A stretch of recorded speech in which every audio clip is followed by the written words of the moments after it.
இவருக்கும் வணக்கம். நம்ம டெய்லியும் prelims and mains point of 5 questions current affairs இங்கே பார்க்குறோம். இன்னைக்கு என்ன கொஸ்டின்ஸ் இருக்கு அப்படின்னு சொல்லி பார்ப்போம். First one, to strengthen early diagnosis of cancer, Tamil Nadu health department is piloting cancer screening programs in Coimbatore and Ariyalur அப்படின்னு சொல்லி கொடுக்குறாங்க. அதாவது பொதுவா மக்கள் மத்தியில கேன்சர் இருக்கா இல்லையாங்கிறத கண்டுபிடிக்கிறதுக்கு நம்மளா போய் டெஸ்ட் எடுக்க மாட்டோம். அதனால என்ன பண்றாங்க, அரசாங்கமே யாருக்கெல்லாம் கேன்சர் வர்றதுக்கான வாய்ப்புகள் இருக்கோ அந்த மாதிரி கேட்டகரி ஆஃப் பீப்புளை செலக்ட் பண்ணி அரசாங்கமே வந்து டெஸ்டிங் எடுக்க வராங்க. ஸோ அதற்கான பைலட் ப்ராஜெக்ட் அப்படிங்கிறது கோயம்புத்தூர்லயும் அரியலூர்லயும் தொடங்கியிருக்காங்க.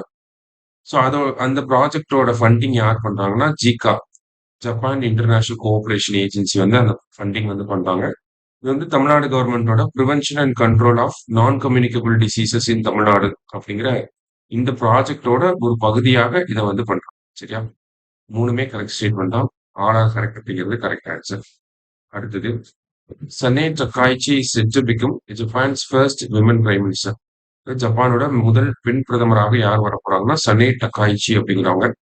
இவங்க லிபரல் டெமோக்ராட்டிக் பார்ட்டியை சேர்ந்தவங்க. சரியா? ஏன்னா இதுக்கு முன்னாடி டெக்னிக்கல் எக்ஸாம் நடந்துச்சு. அதுல ஜெர்மனியோட பிரைம் மினிஸ்டர் எந்த கட்சியை சேர்ந்தவர்னு கூட கேட்டிருந்தாங்க. அதனாலதான் நம்ம இதையே தெரிஞ்சுக்கோம். சனே டக்காய்ச்சி லிபரல் டெமோக்ராட்டிக் பார்ட்டியை சேர்ந்தவங்க. போத் கரெக்ட் அப்படிங்கிறதா கரெக்ட் ஆன்சர். அடுத்தது, த அப்ஜெக்டிவ் ஆஃப் பிஎம் சேது அப்படின்னு சொல்லி கேட்டிருக்காங்க.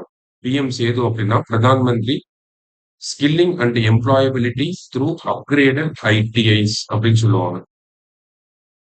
சரியா? Pradhan Mantri skilling and employability through upgraded ITIs அப்படின்னு சொல்லுவாங்க. என்னன்னா இந்தியாவில் இருக்கக்கூடிய இந்த ஐடிஐ கல்வி நிறுவனங்களை தரம் உயர்த்துறதுக்காக மத்திய அரசாங்கம் கொண்டு வரக்கூடிய திட்டம் தான் இது. So upgradation of ITIs. அடுத்தது, as per RBI, which is the top state in UPI transaction intensity. So UPI transaction அதிகமாக நடக்கக்கூடிய மாநிலமா யாரு ஆர்பிஐ வந்து சொல்லியிருக்காங்க அப்படின்னா தெலுங்கானா தான் அப்படிங்கிறத சொல்லியிருக்காங்க. ஸோ அவங்களோட ரிப்போர்ட் படி பார்க்குறப்ப யூபிஐ டிரான்சாக்ஷன்ஸ் அதிகமாக நடக்கிறது எங்க அப்படின்னா தெலுங்கானா. சரியா? லாஸ்டா, as per elderly in India report by Ministry of Statistics, the percentage of elderly population in Tamil Nadu by 2031.